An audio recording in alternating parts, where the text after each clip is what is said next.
Hello and welcome to another episode. So today I got something pretty cool. I've got the new Ultimate Spider-Man #1. It took a while for me to get my hands on this issue because it's been in high demand, of course. There hasn't been hype like this for a Spider-Man book in quite some time. Because, you know, the main Spider-Man book has been pretty disappointing to fans for a long time. I mostly blame editorial for some of the decisions that they're making, because pretty much any writer that touches the main Spider-Man book is shackled down to all these restrictions that the company puts on them because they don't want Spider-Man to grow in any direction. They don't want him to have a family or kids, and you know, so many times now he's gotten close to that point, and they always bring him back to a poor guy who's, you know, down in his luck. The Spider-Man basically of our childhoods. And, you know, for as fun as that version of Spider-Man is, we've seen about all we can with that. A lot of people are really excited to see a newer, fresh take on it, which happens to be right here. So along comes this reboot of the Ultimate Universe by Jonathan Hickman,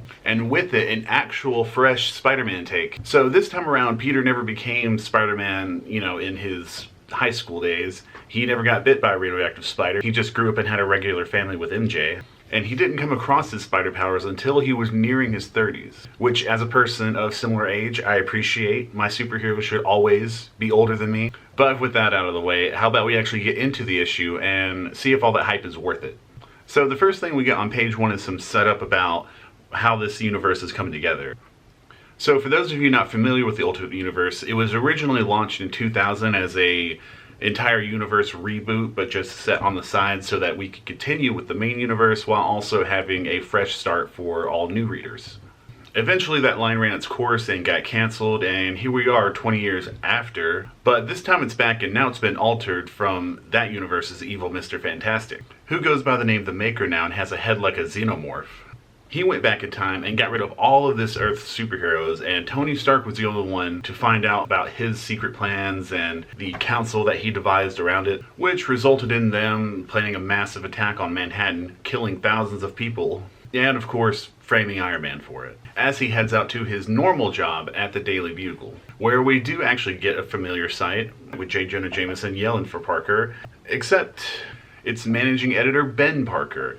Yes, the normally dead Ben Parker is now running part of the Daily Bugle, with Peter employed there and J. Jonah Jameson at his side. And this is clearly one of the most interesting differences between this and our normal universe. I really like this Ben and his interactions with Peter. You know, like, normally we get this perfect father figure kind of guy, which is obviously needed for Peter's development, especially in his early years, but it's nice to see this, like, kind of more well-rounded person that's actually a part of Peter's life. But this Jameson's really different too. He has some really sweet moments with Peter, one where he gives him a tie because as he's headed off to Aunt May's funeral, along with the thousands of others that died in that same Manhattan attack that I was talking about. Man, Pete, even when he's got it good, he's got to have at least one dead parent. Well, technically 3 dead parents. But you know, this version of Ben Parker also comes with a lot of his flaws as well. You know, he's a much more stern old man than the, you know, warm Mr. Rogers type that we're used to seeing in movies and whatever brief moments he has. And we get some clever cameos with Matt Murdock as a priest giving a eulogy, and Harry Osborn putting a really depressing end on this already really grim event. It's here we see that Harry and Peter have never met each other and don't have that same friendship that, you know, we normally see between them. And after this is back to the Bugle, where we see some drama with Jameson going up, storming out and quitting due to some changes made by the paper's owner, Wilson Fisk. Leading to this next part that I love, where Ben's offered Jameson's old job, and without a word he just smiles. We see a couple silent panels of him walking, joining Jameson in the elevator, with his only comment being, "What are we gonna do now?" And they really don't waste a moment with this first issue, with our very next event being Wilson Fisk getting blown up by a mysterious looking green goblin that's kind of reminiscent of the Sam Raimi movies. But really, on its own, it's a fantastic design. Like, really, what more can I say? Other than to take this moment to point out the great art by Marco Cecchino. Yeah, everyone's just so expressive, and I feel like I'm watching a movie while reading this. Like, I love when you can get that kind of effect out of a comic book. Like, you could just see this playing out. Not to mention how good his bearded Peter looks. I like bearded Peter. But next we get Ben and Jonah hanging out at a bar, just talking things over, where to go from here, and they start to plan a new news outlet. And honestly, I know I keep going on about it, but I think Ben and Jonah kind of steal the show for this first issue.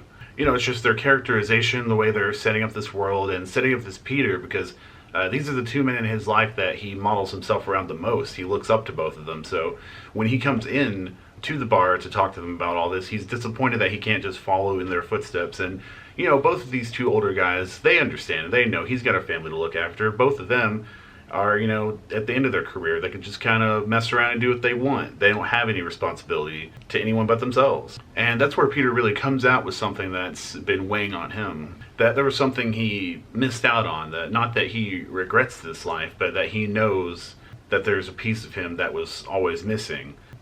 The piece of Spider-Man. But, Ben doesn't have to be dying to give Peter some good advice. And that's just what he does right here.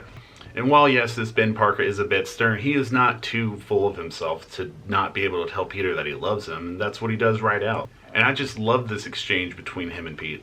Peter tells him he's just been feeling like he's just walking through life in a dreamish kind of auto state.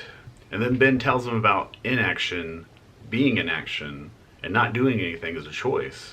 And if you're walking around half asleep, then wake up. Just, it hits, So Peter returns to his family, kids going to sleep, and his son's as much of a nerd as he is. And then he sort of comes clean to MJ that, he's got to start making new choices. And MJ, of course, supports him through this. And so Peter takes to the roof, and that's where it drops, man. He's got some fancy science box, and who is the messenger in this box? Iron Man. Sort of a younger looking Tony, too. I don't know if that has anything to do with this universe, or if they just happen to draw him a little young looking. But this is where Peter makes the choice. You see, the spider came in that message, and he decides to take it, and that is all we get in this first issue. So yeah, a lot of people were really excited for this series, and I am too. Like, this felt like the first part of a movie or something. It flowed so well. Obviously Jonathan Hickman's writing. He has had several large, huge universe world spanning projects, and this is shaping up to be another really good one. The art is phenomenal as well. I'm really excited to see where all these threads are going. If I was to have one criticism about it, I think I would say I kind of wondered what it would be like if Peter was getting this spider on accident at this age, instead of it being an act of choice, and us, because obviously the audience is clued in that he's supposed to be Spider-Man, but I was kind of wondering how would he make this decision with the family instead of, as a kid. But there's a lot left to be answered, so I'm sure it'll get there. But yeah, that was Ultimate Spider-Man #1, 2024, and I can't wait for more. Let me know what you think in the comments, and we'll see where this one goes.